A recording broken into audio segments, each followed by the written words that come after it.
Today, we're talking about all of the drama from the past few years surrounding JoJo Siwa, starting with her recent comment on Dance Moms, then going through the XOMG Pop controversy, her history of girlfriend drama, the strange friendships she had with older creators while growing up, her fake pregnancy controversy, the recent stolen song and rebranding drama, and so much more. Chapter markers are down below. But I pulled together all of these stories. So by the end of the video, you can get caught up on everything going on surrounding JoJo Siwa. If it's your first time here, hi, I'm Austin. I make videos staying caught up with the latest internet drama and news, so if that sounds like your thing, feel free to stick around. Today's story was sent to me by Zephyr and Rising Nyx. If you find a story you think I should cover, feel free to DM me on Instagram, Twitter, or TikTok. Now, before we get into everything, I need to take a second to thank today's sponsor, Rocket Money. I'm 27 years old. Ask any TikToker and I'm basically a senior citizen. And in all my years, there's only been one thing that's constant: the growing amount of hours I've wasted trying to cancel unwanted subscriptions. Well, fortunately, today's sponsor, Rocket Money, is here to help. Rocket Money is an all-in-one finance platform that helps you save more and spend less. And this personal finance app allows you to manage subscriptions, lower bills, build a custom budget, and grow your savings all in one place, saving its customers over $500 million in subscriptions. I've used Rocket Money myself months before they approached me to sponsor a video, and it's been absolutely vital in helping me find and manage new expenses. They've even helped me monitor my credit score and lowered my bills. To save more and spend less, join the over 5 million members using Rocket Money today. Go to rocketmoney.com/AustinGreen or click the link in the description to get started for free. You can also unlock even more features with premium. That's rocketmoney.com/AustinGreen to get started for free. Now, let's get back to the video. Let's start with a little background on JoJo Siwa. The singer, dancer, and actress is now 20 years old, about to turn 21 on May 19th. She's the daughter of Tom and Jesselyn Siwa, with one older brother, Jaden Siwa. Her Wikipedia page says Jaden used to be a vlogger, but now he's a real estate agent. JoJo rose to fame in 2015 and 2016 when she started her career as a top 5 finalist and the youngest contestant on the second season of Abby's Ultimate Dance Competition, going on to appear as a dancer on Dance Moms for 2 seasons alongside her mom, Jesselyn Siwa. Afterwards, JoJo signed to Nickelodeon in 2017 and appeared in several TV shows and films, also releasing multiple children's songs and her own feature film in 2021, The J-Team. Now, we can get into a recent drama involving Dance Moms. During her time on the show, JoJo was one of the dancers that was harshly criticized extremely often by Abby Lee Miller, the producer and lead of the show. For context, many viewers attribute this high-stress traumatic childhood to much of JoJo's behavior covered in this video, with people believing that JoJo has yet to come to grips with this troubled past, likely due to her monumental success following the show. During a live stream on January 19th, 2023, JoJo said this about her time on the show. Anyways, Sammy's commented and she said the good outweighs the bad, and it is exactly that. The good 100% outweighed the bad. But that was for me, and for some people it might be the other way, and that's totally okay too and totally normal too. But for me, definitely the good outweighed the bad. More recently, on March 6, 2024, an official trailer was dropped for Dance Moms The Reunion, during which JoJo explains, "To me, Abby was always right. She deserves nothing. No matter how bad it got, I always wanted to be there." Then she makes this comment about the girls that decided not to show up. Them not being here is kind of like, let me erase my past, pretend it never happened, shove it down the drain, when it's like, that's why you are who you are. These statements were quickly criticized in a few threads over on the Dance Moms subreddit. But that's pretty much all the recent drama related to Dance Moms. There's a lot to cover today, so we're just gonna keep moving. And now, let's talk about the controversy surrounding XOMG Pop, which began after JoJo and her mom ran a music and dance reality TV show that narrowed a group of 11 girls down into 7 members of the new all-girls pop group XOMG Pop. Following this, in May 2022, the group performed on America's Got Talent and made it all the way to the semifinals. The real problems began about a year later, on May 17th, 2023, when one of the group's members, Leah Sanderson, announced on Instagram that she'd be leaving the group. Previously, JoJo had made comments like this. You're not gonna sit in the studio, pout in the corner, be a bitch to my mom, and then expect me to like you. Leading critics to believe that JoJo was being ableist for firing the 16-year-old who has a neural tube defect called spina bifida. Shortly after Leia announced her departure, fans became upset with JoJo after photos posted of her and the 5 remaining girls in the group at JoJo's birthday party, all holding up a 5. However, this controversy was nothing in comparison to what came out on February 13th, 2024, when the Rolling Stone published an article titled, JoJo Siwa promised them pop stardom. They say they were thrown in the trash. It begins by going through Leia Sanderson's difficult time growing up, frequently being in and out of the hospital, undergoing dozens of surgeries, even using a catheter to go to the bathroom since age 5. Leia overcame insane odds, while also becoming one of the best dancers in the country. And when offered the opportunity to appear on JoJo Siwa's reality dance competition, her family couldn't pass it up. The article says, Sanderson's mother, Angie, had some reservations. Because Leia was a minor, Angie would have to leave her other 3 older kids behind in Texas to accompany Leia to Los Angeles. She'd also have to shut down the daycare center she owned. But she and her husband Cody talked it over and decided it was too good of an opportunity to pass up. A person with spina bifida shouldn't be able to do the things that she's doing, Cody says. We never know, from day to day, if this may be her last time to step on stage. So we have to take every opportunity we can. In the early spring of 2021, Angie and Leia flew to LA to appear in the series. The 2 years that followed, according to the Sandersons, were the exact opposite of what Leia had dreamed about as a little girl. They go on to explain the awful things Jessalyn Siwa subjected them to. The Sandersons, as well as multiple sources close to the production, alleged that the Siwas subjected the children to grueling rehearsals, sometimes foregoing school breaks, with meager compensation. They also allege Sanderson was forced to work under intense physical duress, with Jessalyn encouraging her to attend a video shoot just a few weeks after she underwent spinal cord surgery. In one instance, just days before the surgery, they allege Leia started bleeding through her belly button during a rehearsal for a performance at the Children's and Family Emmys, which was hosted by JoJo. Rather than encourage her to take a break, the Sandersons say Jessalyn told her to put a maxi pad on it, so it wouldn't leak onto her costume. Also adding that they allege that Jessalyn was overtly cruel, calling them names and, in one instance, shaming them for having a disability. JoJo, meanwhile, could also be nasty and domineering, according to sources, a sharp contrast from her upbeat on-screen persona. At one point, they allege, she screamed insults at the girls during a performance. They also allege that she played a role in helping to build a cutthroat environment, long after the cameras were gone, playing favorites and pitting members against each other. Rolling Stone went on to talk to even more sources close to the production of Siwa's dance pop revolution. The sources allege that the Siwas and the producers dangled the carrot of stardom in front of the young XOMG Pop members, only to berate them and encourage them to cry on camera. The moms and kids would come home and have a candy basket and a Nintendo Switch in their hotel room, after being messed with all day. A source close to production told Rolling Stone, the highs were high and the lows were low. The article states that when Angie raised her concerns about XOMG Pop with the other mothers and a studio teacher, the Sandersons say they told Jessalyn, and Leia was abruptly fired from the group. Later down, the Sandersons and sources close to the production say the cast was under the impression that XOMG Pop was intended to give Jessalyn a project while JoJo launched the next, more mature phase of her career.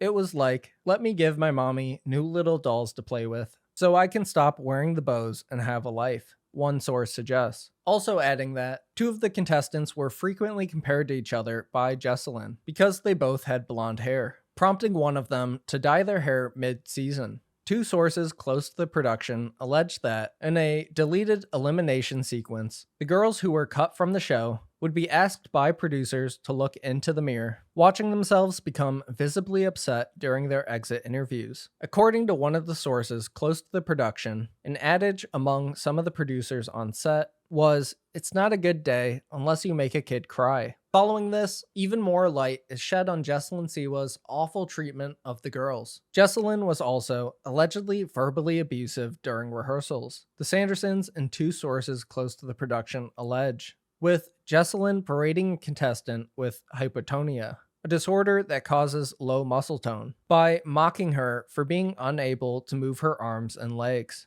She also allegedly made fun of her speech, at one point mimicking her. Neither of the alleged scenes made it to air, and the contestant in question did not respond to request for comment. And after this, things somehow get infinitely worse. Once production for the show ended in summer of 2021, and the winners, including Leia, transitioned to being a full-time music act, the Sandersons allege, and another source close to the situation confirms, they largely had to pay out of pocket for food and transportation, often without being reimbursed, and were not paid for individual music video, photo, or social media content shoots. Also, according to Angie, and a copy of the recording contract provided to Rolling Stone, the girls were promised $10,000 upon recording their first album. Yet, the Sandersons only received a little more than $4,000 because Jess said she had to pay for the Airbnb where they would stay. A deposit for $4,250 provided to Rolling Stone appears to confirm this. Though the Siwas rented a house in the San Fernando Valley in 2022,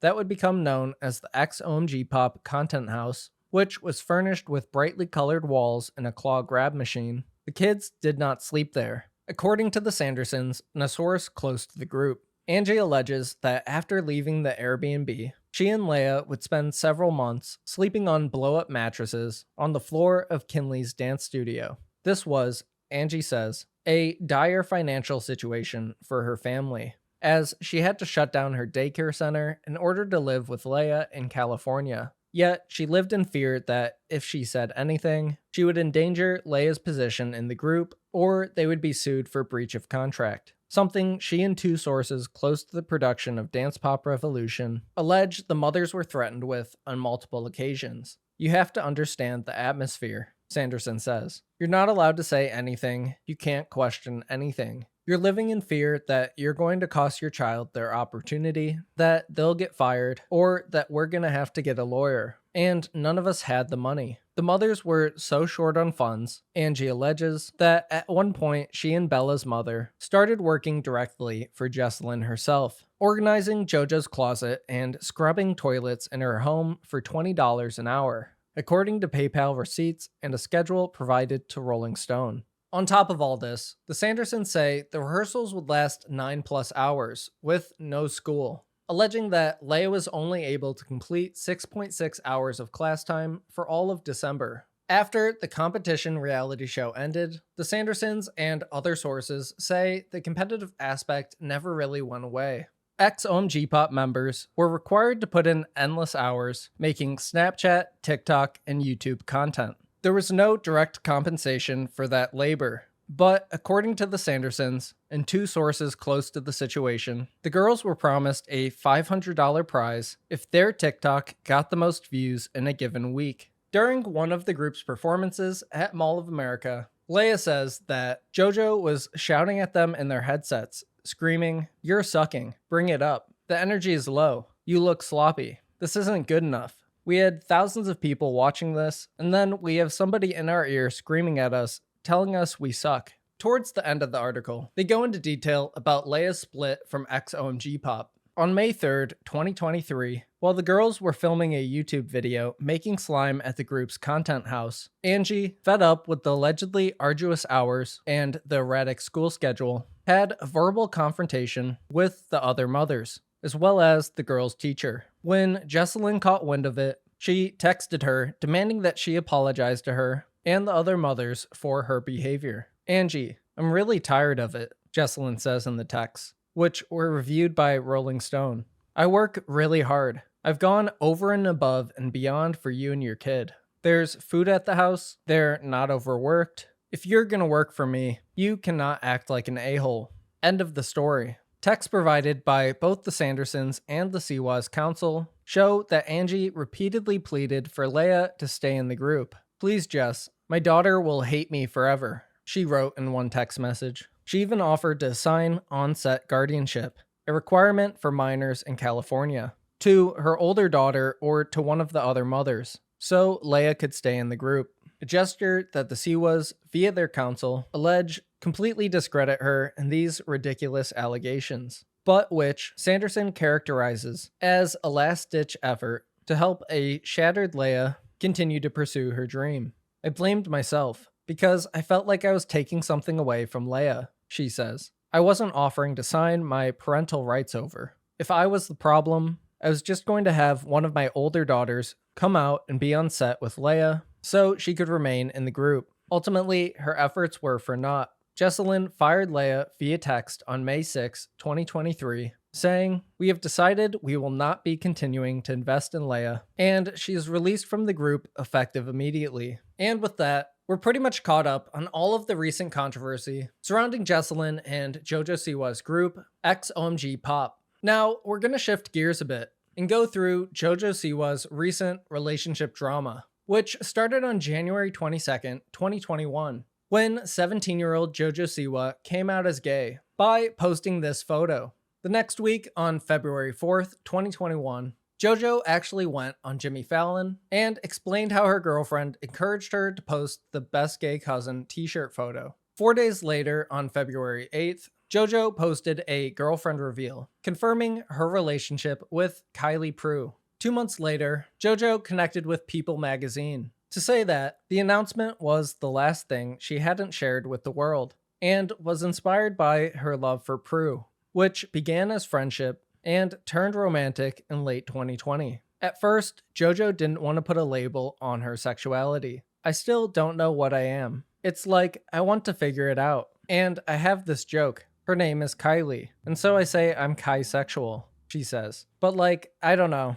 Bisexual, pansexual, queer, lesbian, gay, straight. I always just say gay, because it just kind of covers it. Or queer, because I think the keyword is cool. I like queer," she adds. "Technically, I would say I am pansexual, because that's how I've always been. My whole life is like, my human is my human." A bit of a side note, but a week after this, on April 15th, Ben Shapiro was apparently so upset about JoJo Siwa being gay that he posted this on Facebook. "These are the role models for this upcoming generation. JoJo Siwa tells fans, you can be in love with whoever you want. How can you still be against gay people in 2021? Isn't that exhausting? Like, you could just stop and give it up." Back to JoJo and Kylie's relationship, things went smoothly for the next few months, with the couple appearing together in September on the red carpet for JoJo's premiere of the J-Team. However, things came to an end while JoJo was competing on Dancing with the Stars,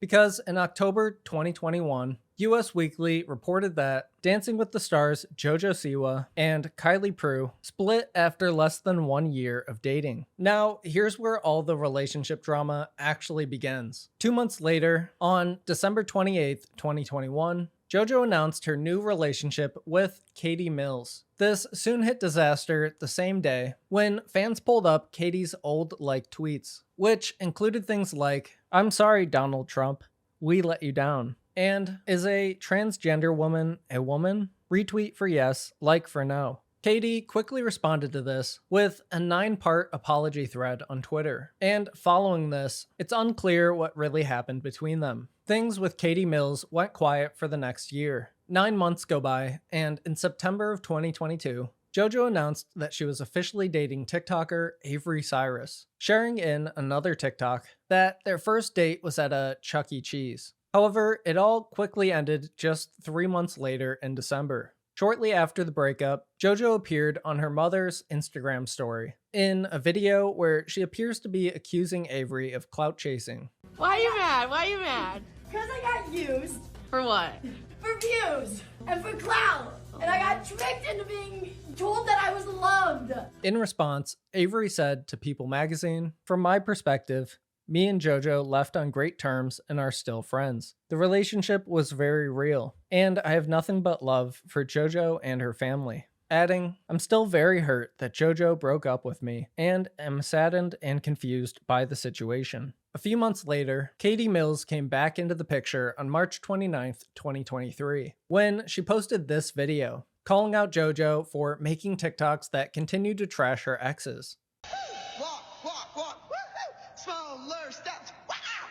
I'm done being quiet. You hold a lot of power, you and your platform. How can you tell someone that you loved them and then ghost them the next day and then post all over the internet that we're clout chasers and love bombers?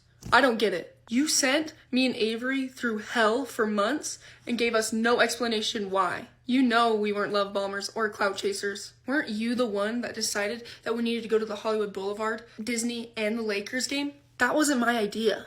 And anytime I posted something, I asked for your permission first. And I have the text receipts to prove it, so don't come at me with saying that we were clout chasers. Everything was starting to die. Everything was starting to be quiet. But now that you posted a video like this coming at us, we're getting the DMs back, the comments back. Knock it off. You know me and Avery can't defend ourselves, so stop attacking us. Leave us alone. Holy. 6 months after this, in September of 2023, Avery Cyrus posted this TikTok, sharing about a previous toxic relationship, which many people in the comments assume is about JoJo. One time me and my girlfriend at the time were at this concert and then her ex shows up. So she decides to go start talking to her ex. Her ex is so into the conversation. She's like leaning over the rail like, oh my god, I heard she's gonna play the song that's on her Smiley Face album. Me and her girlfriend are just sitting there like, I don't really think anything of it until the next morning when my girlfriend at the time was like, I think I should text my ex and let her know that there's no bad blood between us. Like what? Obviously I was sussed out, but I was like, okay, I guess that's valid. She shows me the text and sends it and then goes to work out. I'm working on her computer and then text messages pop up when she's downstairs. Turns out she sent more messages, something along the lines of, oh, I still have the thing you gave me when we first met. And the ex's response, keep in mind she had a girlfriend at the time, was the pet name that they used to call each other, and oh, I still have that too, and I also have the ring that you gave me. So I went downstairs and I told her I saw them. She's like, I won't respond. Fast forward 3 days later, she dropped me off at the airport to go home, and as soon as I walked through my front door, she sends me a voice memo breaking up with me. Through voice memo! I was freaking distraught. I was not expecting it even a little bit. The next morning on a plane to see my parents, and I get the whole, I messed up, I had a dream about you, it's me, not you. Obviously I wanted her back, but I was like, really think about what you want. I was almost convincing her to take more time and to really think about what she wanted because I could not handle this again. Or so I thought. I ended up taking her back, and from the get-go, the texts were so off. But the whole time she was sending me gifts like cookie cakes, cupcakes, her hoodie, her jewelry, and I was like, okay, maybe it's all just in my head. So I confronted her about it, and she was like, honestly, I think it's best that we just stay friends for the next time that we see each other, just to take the pressure off of our relationship. And then a couple days later, she gets caught hanging with her ex. Keep in mind, this is the same ex that her and her entire family would talk so badly about. So fast forward a couple weeks later when we were supposed to be on the same work vacation together. And it was weird because it almost felt like nothing happened. We were touchy, we were cuddling, we were having sleepovers. And then we kissed, and then we cuddled. And the next morning I go to leave and she's like, oh, you're just gonna leave? And then kisses me goodbye. And then she starts being weird again and she's like, I don't want to do this whole friends with benefits thing. That was my final straw. I honestly just couldn't handle getting rejected another time. Since this situation, there really hasn't been any additional relationship controversy. Besides recently, on April 10th, when JoJo Siwa went on the Call Her Daddy podcast, during which she briefly mentions a really effed up situation with a former partner, where she had to have her security team handle the messages she was receiving. However, not many details are shared. Now, we're gonna get into the extremely questionable history surrounding JoJo Siwa's friendships with older content creators, which largely involves Colleen and Rachel Ballinger, with a special appearance from Shane Dawson. It starts all the way back in October of 2016, when JoJo and her mom uploaded a video with Colleen's character Miranda Sings, titled Teaching Miranda How to Twerk. Some of the worst clips from this video will come up a bit later. The next year, in 2017, Colleen's sister, Rachel Ballinger, also did 2 collabs with JoJo. For reference, Colleen was 30 and Rachel was 26 at the time, with JoJo Siwa being 14. 1 year later, in 2018, Shane Dawson met JoJo Siwa for the first time, and for some reason decided it was a good idea to post this. I met my daughter, JoJo Siwa, while I was half conscious in Vegas. This is how I always envisioned my future. Following this, they met up again 3 months later. And another time just 1 month after that. 2019 came around, and things only got weirder after Colleen posted a video with a 15-year-old JoJo Siwa called Reacting to Raw Footage of My Birth with JoJo Siwa. Then, later that same year, in October of 2019, this was said during an episode of Rachel Bellinger's podcast, which is titled Colleen and JoJo. I got so upset at Rachel the other day because she pulled the Mino card. Because what did I said I wouldn't? I don't remember what I even said. I don't know, but it was like, because you're a kid. And I was like, Rachel? I was like, when you're 18, we'll cuddle or something. Okay, wait, hold on. You're gonna gloss over this? That you told JoJo Siwa, when you're 18, we'll cuddle? Is this the new scandal of 2019? No, that's what we're trying to avoid. It was completely So you just have to explain a little more, because now in my head, JoJo said, Rachel, can we please cuddle? And Rachel said, not until you're 18. And now I'm imagining the future on your 18th birthday, you guys cuddling. This is what I was trying to avoid. No.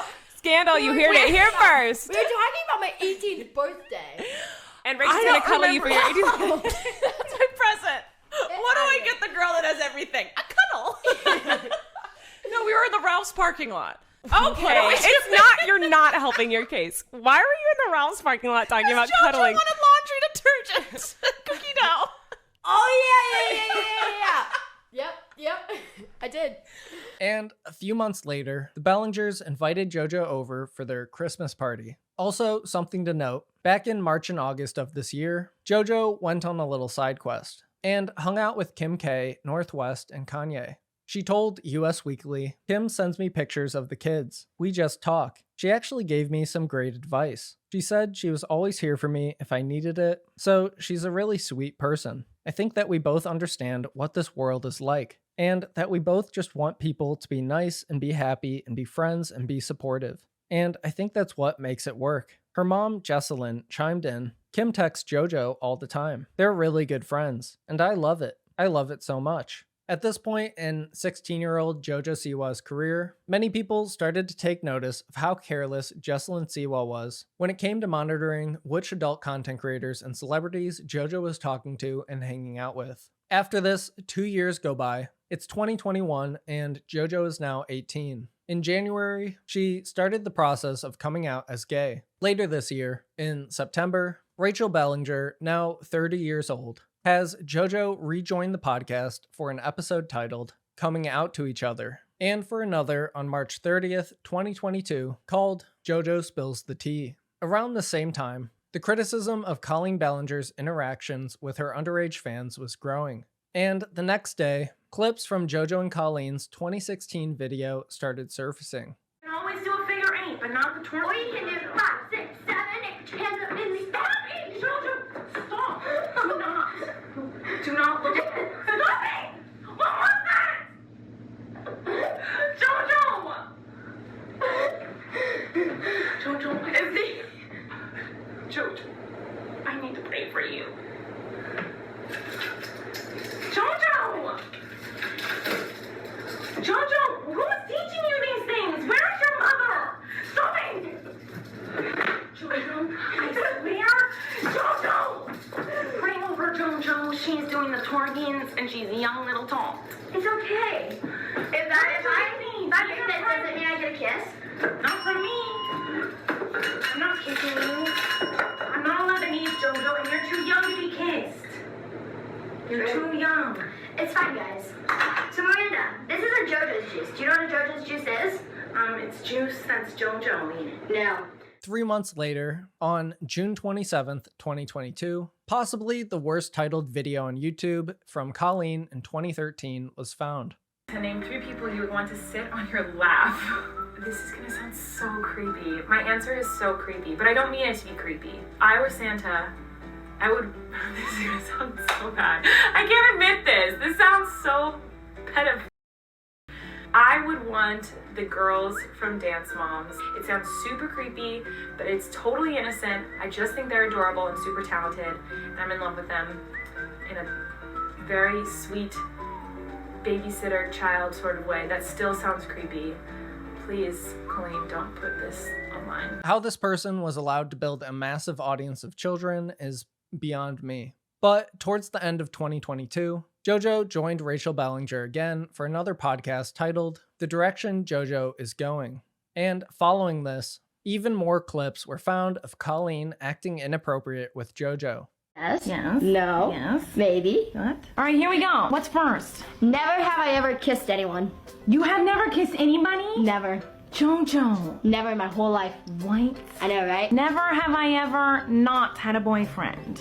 I have not had a boyfriend. I have not have a boyfriend, yeah. So you've never had a boyfriend? I've never had a boyfriend. Oh, that's unfortunate. Isn't that shocking? That's so embarrassing. Weird. Really embarrassing, JoJo. That Okay, no can we one just- has ever let's wanted just to be move with on. you. Can we move on, No one please? has ever wanted to date you. Please. That's so embarrassing. No, I've actually had a few of them ask, and I've still turned them down. Now, let's jump forward to June 2023. It's 2 weeks before the infamous ukulele apology took place. And people are wondering if JoJo is going to say anything about all of the evidence mounting against Colleen. However, she just decided to post with Shane Dawson instead. At the same time, even more compilations were being posted of Colleen's weird behavior towards JoJo. Whoa! Did you hurt your Tukey? What's a Tukey? You need to protect the Tukey. The Tukey's getting unprotected by this leotard. Alrighty, so there you go. Now you have no more Tukey left. So I'm just now realizing your shirt says milk all over it. Do you not like You that? drink milk? Yes. You know that comes from a private part? Do you know that you drank milk when you were a kid? No, I did not. You never. And my mom tried to make me drink that, and I would be like, get away, pervert. I'm not drinking that out of your private. Whoa! How old are you? That's none of your business. You're never supposed to ask someone how old they are. How young are you? Thank you for asking. Alright, she has no age. Anyway. Stop! JoJo, stop! Don't look at her! Do not look at her that way! Fetus! She doesn't know what she's doing. She's a child. Don't do that, JoJo. Fetus. JoJo. Okay. You cannot do that. Why not? That will entice all the people. That's because you're wearing pants. Have you ever taken the pants off and seen what's inside? In public, no. On the toilet, yes. And? In my own privacy, yes. And? June 28th, 2023 comes around, and Colleen posts her apology video. 2 days after this, a now-deleted TikTok is posted by Todrick Hall's assistant, during which he responds to a comment asking, where was JoJo's mom? Explaining that JoJo and Todrick filmed a video together the same month as her and Colleen. Adding that JoJo's mom just dropped her off at Todrick's house and didn't even bother to get out of the car or ask questions about what they'd be filming. A week later, yet another clip from an old Colleen and JoJo video was posted. Next thing is you are not supposed to dress porn when you are dancing, and I can see your entire legs. Stop it! You're like 5 years old! And when you sell? Yes. Do you sell these? This looks much better. Yes, I sell them. You don't even know what I sell. What kind of Miranda are you? Stop it! And despite their close, long-term friendship, JoJo Siwa refrained from addressing the evidence of Colleen's inappropriate behavior. Well, that is, until September 12th, when JoJo went on Howie Mandel's podcast, and he asked her about Colleen. Are you friends with Colleen Ballinger still? This is the first time that I've talked about this, so I just want to make sure I say my exact piece that I want to say. The internet can take a lie and run so far with it, so far that it's to the point where you just can't do anything about it. And I've had that happen to me, and I know Colleen very, very, very well, and I think the work that Colleen has done for the internet is incredible. I think her creativity is incredible. Miranda Sings is a character, is a comedian, and I think that it's very hard to be a character where people are also looking at you as you're a real human behind that character. And I think being a comedian is very hard because you were able to do things years ago that were okay, and now that we've grown and we've matured, we've realized that they're not okay. You know what I mean? How is it for you now being her friend and reading some of what we read? Do you think it's all a lie? Do you think it's... Have you talked to her? There have been a lot of people on the internet who have gotten hit with this cancellation.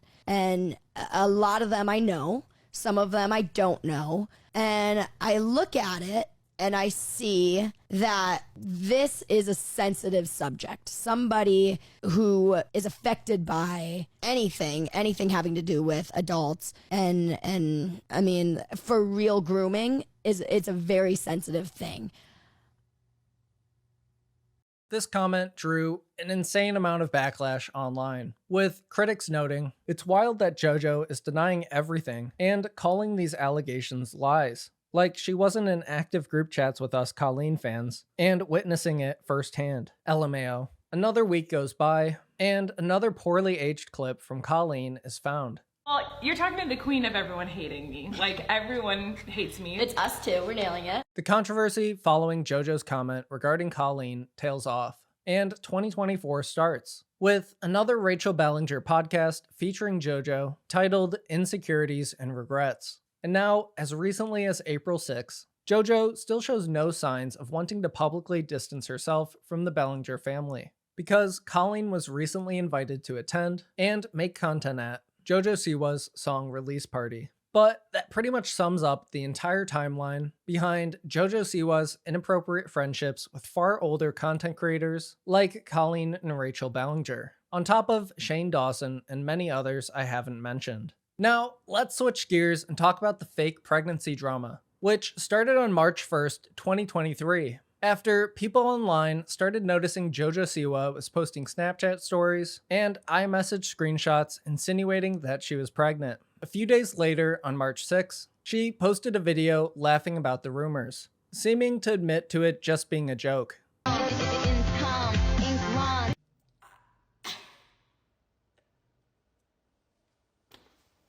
However, over the next few weeks, people continued to call out JoJo for the weird behavior. Bombastic side-eye. Criminal offensive side-eye. With someone on Twitter saying, "Doesn't anybody else think it's extremely disrespectful and insensitive for JoJo Siwa to be pretending to be pregnant?" This drew enough backlash that even Business Insider wrote an article about it. But since March of 2023, there really hasn't been any development in this fake pregnancy story. Now, JoJo's moved on to creating weirder, more real rumors, like JoJo Siwa reveals the names of her future children, as she jokes about having a sperm donor ready. And you'll never guess what she's going to name her 3 future kids. We're going to talk about your kid names. Freddie, Eddie, and Teddy, my babies. Okay. What the like, I'm sorry, but I have to just, what? How did you come up with these names? Please, I love it. What? And why? But that wraps up the fake pregnancy situation that happened last year. Now, we can get into the final section of today's video, talking about all of the recent drama surrounding JoJo Siwa's rebrand and her allegedly stolen music. It all started back on April 6, 2022, when JoJo posted this new haircut photo on Instagram, somewhat indicating her upcoming rebrand, which continued over a year later in November 2023, when this happened. JoJo Siwa has left fans shaking and the whole crowd screaming after she delivered a raunchy performance in LA with non-binary Australian singer G-Flip and American singer Lauren Sanderson. JoJo debuted sexy dance moves on stage while wearing a t-shirt declaring, "Gayest person alive." A few months later, at the end of February 2024, JoJo posted a series of photos on Instagram with the caption, 48 hours in Florida. There's 4 photos in this slide that I can't wait for you to understand what's happening in them. Give me a few and you'll know, I promise. Any guesses? Following this, on March 5th, the rebrand continued with JoJo posting some photos that were edgier than her usual content, with the captions adding up to say, "See you in 1 month, remember karma's a bitch." Meanwhile, people on TikTok and Twitter started pointing out that all of JoJo's tattoos were just temporary ones from Inkbox. From here, JoJo confirmed that she was moving in a completely new direction, with a video on March 11th that says, "Warning, the following content is not made for children and may be disturbing or offensive to some viewers. May contain sexual themes, violence, strong language, dramatic scenarios, and flashing lights. Viewer discretion is advised." At this point, the internet was ready to clown on JoJo for her off-brand version of Miley Cyrus's Wrecking Ball era. And this perception didn't get any better after she spent the rest of March driving around LA in her self-portrait wrapped Tesla, texting and cutting someone off on Sunset Boulevard. On April 1st, JoJo posted this preview of the song, which included her doing an exaggerated version of the dance. This blew up on TikTok and Twitter, mostly because of people saying, "JoJo Siwa, what the heck are you doing?" Then April 4th came around, and JoJo Siwa officially released her new song, Karma, which already has over 20 million views and is #1 trending for music. Just try to ignore the 1.1 million dislikes. We'll find out why it's like that in a second. But most of the memes from this video are a result of this section of the choreography where she air humps another girl. The same day this song is released, JoJo went on the Vile Files podcast, during which she talks about the way she posts engagement bait for marketing on TikTok. Some fucking middle-aged fucking dude on the internet has the fucking gall to like have an opinion about your dance moves. Must infuriate you. I mean, I have been so hard on me in the dance world. Like, I don't think I'm a good dancer. I don't think I'm a good singer. But so like people saying shit, I'm like, okay, like you're not telling me anything I've not already told myself. You know what I mean? But with that particular dance move, it started because I was fucking around in the studio videoing the dance. And I was like, I want to see what happens if I do it like overly full out, what it looks like, because that shit would sometimes do really good on TikTok. Because I did this series back in the day that was like doing this dance trend as if I was 11-year-old me. So I was like, oh, I want to see what would happen if I did that, but as this dance step. So I did it as the choreography in Karma, and that's that first one that I posted where it like is like, what the fuck is she doing? And I sent it to my mom, and I was like, dude, look at this. I was like, something about this is crack ingested, and you have to watch it twice. And I was like, I don't know what I did, and she said it's the extra reverb when I land the step, and I was like, I just gotta chuck it up. I was like, I know I'm going down in flames for this one because I look crazy, but like this. So I chucked it up, and what do you know? It goes nuts. And so then that kind of became a thing. You know what I mean? I kind of had to like keep doing it like that. And so yesterday we were doing a promotional pro dance class where I invited all of the top dog dancers in LA, all adults, come to the studio. Me and Richie, the choreographer, are going to teach you the dance. And we get to that part of the dance, and I was like, and we made it, troops. This is the part that everyone's seen, but that is not the version of the step that we do. I was like, but now that is the version. So you have, like, we have set a standard now with it. But when the video comes out, you'll see we are in the ocean at that point, and there's water splashing everywhere. And the step is a little more contained, essentially. But that dance section, I mean, is fucking gnarly in the video. It's the water splashing around it's crazy. However, this didn't keep anyone online from roasting her song and video, with one person saying, "If I turn straight, it's JoJo Siwa's fault." But after this is when all of this recent controversy really got started, because a video was posted online of JoJo Siwa playing one of her upcoming songs at a song release party. This song, I want you to listen for a very special ad-lib, because it is about one of my exes. And I will sure as hell point it out when that ad-lib comes, don't you worry. This next song is called Choose Your Fighter. Some of my exes are lovely, some of my exes are mean. I have to shorten the clip to avoid copyright, but the full tweet with this video and the one after this is linked down below. After this video of JoJo blew up, people immediately found an older TikTok from another artist, Emmeline, showing that she's the actual writer and producer of this song.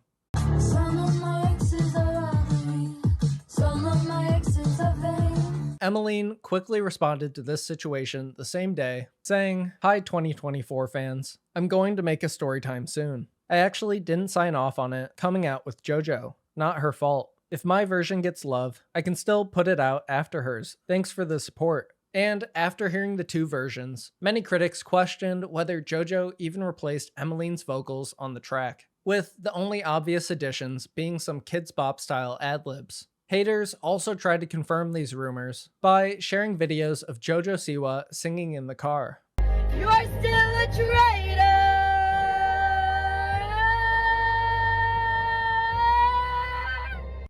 Yeah, you're still a traitor. Actually, you know what? My voice is so warm right now. I wonder if I could do Traitor.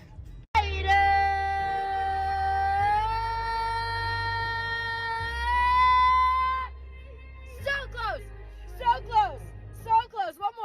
Following this, JoJo has yet to comment on the claims that she bought her next song from Emmeline's record label. However, she made no attempt to avoid another controversy after saying this to Billboard News regarding her evolving music career.